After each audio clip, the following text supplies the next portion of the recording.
We know for sure that atopic dermatitis and food allergy are deeply correlated. In fact, there is a really nice correlation with the severity of atopic dermatitis and the incidence of food allergies as comorbidities. So this has been known for a while, and I think instinctively people started to look for foods that were driving the atopic dermatitis. The causative arrow seemed to point from foods to the atopic derm. For a long time, people would actually say truly allergic foods, for example, peanuts, they would say wait on giving those to a child, let them get a little older. We don't want to run the risk of getting an allergic reaction. Well, it turns out that that has backfired. And in fact, with a very exciting paper a few years ago called the LEAP study, they actually turned this entire notion on its head.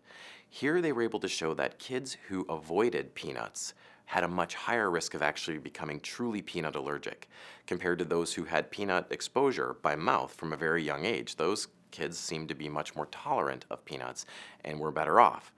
Interestingly, the correlation seems to go in the opposite direction. The causal arrow goes from atopic dermatitis to food allergy. And the thinking is that the way people are getting allergic is through breaks in their skin, what I like to call leaky skin or damaged skin barrier. These proteins in the environment then abnormally enter into the body, making people allergic, which is why they become developing food allergies with those who have more significant atopic dermatitis. So now our focus really is, can we heal the skin? Can we seal up that leakiness so that we can hopefully prevent or at least minimize the development of food allergies, turning everything upside down?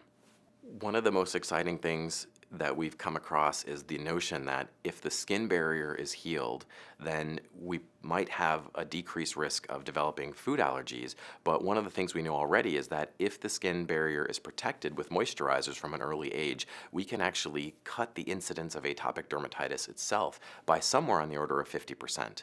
This has incredible repercussions because if we could prevent the disease, we prevent all of the money spent on it, all of the suffering that goes into it, and potentially could do so for the price of using a moisturizer, that very, very relatively small financial investment of buying a moisturizer and applying it a few times a day.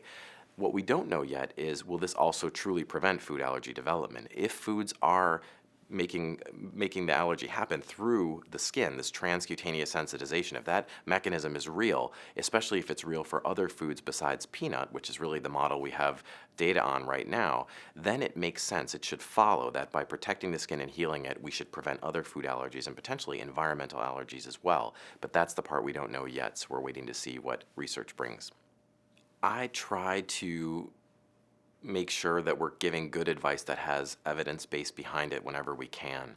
One of the hardest parts is that with diet, there probably is not one size fits all.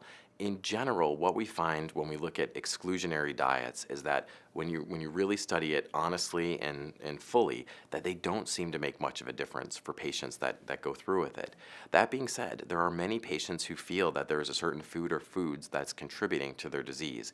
In that case, usually I'll say, go ahead and try it. Avoid that food, be strict about it, but be honest. Because sometimes there's so much cognitive dissonance about it. They're doing a lot to try to protect their bodies from flaring up by avoiding these foods, and they can sort of wishful think that they're better.